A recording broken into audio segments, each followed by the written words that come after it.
আজকে তোমাদের সাথে শেয়ার করব আমি চাল কুমড়ো পাতার বড়া। সেটা নর্মাল চাল কুমড়ো পাতার বড়া নয়, এটা হচ্ছে পুরভরা চাল কুমড়ো পাতার বড়া হবে। এটাকে ভালোভাবে আমি ধুয়ে নিয়েছি, এর গায়ে তো কাঁটা থাকে জানো, এটা সাবধানে ভালোভাবে ধুতে হবে। আমার হাতে 2-3 বার ফুটে গেছে, আর এটা খুব ভালোভাবে আমি ধুয়ে নিয়েছি। এই পুরভরা চাল কুমড়ো পাতার বড়া করতে আমার কী কী লাগছে আমি তোমাদেরকে দেখিয়ে নেই।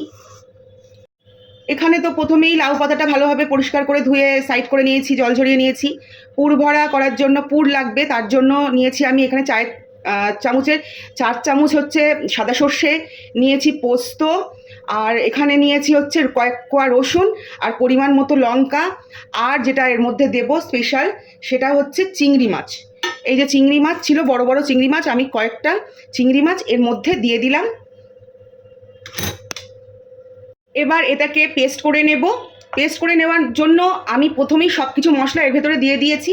দেখেছো, সর্ষে, পোস্ত, লঙ্কা, রসুন, চিংড়ি মাছ, আর এর মধ্যে দিয়ে দেব আমি পরিমাণ মতো লবণ। একসাথে সব কিছু দিয়ে পেস্ট করে নিলে মিক্সিটাও ভালো হয়, মিক্সটাও ভালো হয়, আর টেস্টও কিন্তু খুব ভালো আসে। দিয়ে দিলাম পরিমাণ মতো লবণ, দিয়ে দিচ্ছি সামান্য একটুখানি চিনি। এবার দেব এর মধ্যে সামান্য একটু হলুদ গুঁড়ো, লঙ্কার গুঁড়ো দিচ্ছি না কারণ এর মধ্যে লঙ্কা দেওয়া আছে। এবার এটা খুব ভালোভাবে পেস্ট করে নিতে হবে। এইভাবে মিহি পেস্ট তৈরি করে নিয়েছি। এবার একটা থালা নেব, থালার ওপরে এইভাবে 2টো করে পাতা দেব। ভালো করে এটা দেখে নাও যে কিভাবে করছি। এইভাবে 2টো করে পাতা দেব, দিয়ে এর থেকে 1 থেকে 2 চামচ এই পাতার মধ্যে আমি দিয়ে দিচ্ছি। এইভাবে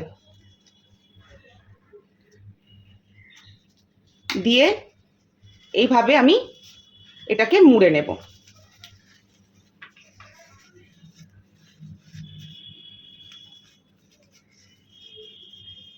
মুড়ে এইভাবে উল্টো করে আমি রেখে দেব। আবার একই প্রসেসে আমি 2টো পাতা নিব, নিয়ে তার মধ্যে পেস্টটা এইভাবে লাগিয়ে নেব। আবার একে একে এইভাবে পাতা মুড়ে দেব। এইভাবে প্রত্যেকটা পাতা আমি কিন্তু মুড়ে নেব যাতে মশলা না বেরিয়ে যায়। চাল কুমড়ো পাতাগুলোতে পুর ভরে এইভাবে আমি প্রথমে সাজিয়ে নিয়েছি। এবার এটাকে ভাজতে হবে। তার জন্য আমি এখানে কি নিয়েছি, এখানে চাল আর ডাল 50-50 নিয়ে সেটাকে ভিজিয়ে রেখে দিয়েছিলাম 4 থেকে 5 ঘন্টা। সেটা আগে পেস্ট করে নিয়েছি। এবার তার মধ্যে দিয়েছি আমি হলুদ, লঙ্কার গুঁড়ো আর লবণ। এবার এটাকে খুব ভালোভাবে আমি হাত দিয়ে ফাটিয়ে নেব। বেশি পাতলা হলে কিন্তু হবে না। বেগুনি করার সময় বেসন আমরা যেভাবে ফাটাই, যতটা ঘন রাখি, এর ভেতরে আমি লঙ্কাও দিয়েছিলাম, সেরকম ঘনত্বে এটা রাখতে হবে। এখানে গ্যাসে কড়াই বসিয়ে দিয়েছি, কড়াইয়ের মধ্যে তেল দিয়ে দিয়েছি, তেলটা গরম হওয়ার জন্য অপেক্ষায় আছি। গরম হয়ে গেছে।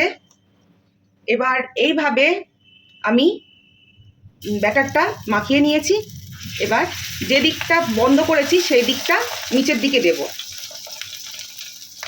এই যে আবার একটা দেখিয়ে নেই, এই যে দিকটা মুড়েছি সেই দিকটা সবসময় নিচের দিকে দিতে হবে। এবার গ্যাসটা আস্তে করে দেব। এবার আস্তে আস্তে এটা হতে থাকবে। যে দিকটা মোড়া থাকবে সেদিকটা সবসময় নিচের দিকে দিতে হবে। ভালো করে ব্যাটারটা গায়ে মাখিয়ে নিচ্ছি। এইভাবে এটাকে আস্তে আস্তে হতে দিতে হবে, তাহলে ভেতরে যে পুরটা আছে খুব ভালোভাবে সেটাও রান্না হয়ে যাবে। 1 পিঠ হয়ে গেছে। এবার আমি আবার উল্টে দেব। দেখো উল্টে দিয়েছি, আর যেগুলো বন্ধ মুখ ছিল সেগুলো কিন্তু প্রত্যেকটা আটকে গেছে। এবার আর খোলার কোনো ভয় থাকবে না। গ্যাসটা আস্তে দিয়ে এইভাবে আমি বড়াগুলো ভেজে নেব। আমি এখানে সব পুর ভরা চাল কুমড়োর পাতা ভেজে তুলে নিয়েছি। একদম মচমচ করছে, গরম বলে আমি হাত দিতে পারছি না। এটা কিন্তু শুকনো ভাতে, গরম গরম শুকনো ভাতে কিন্তু খেতে ভালো লাগে।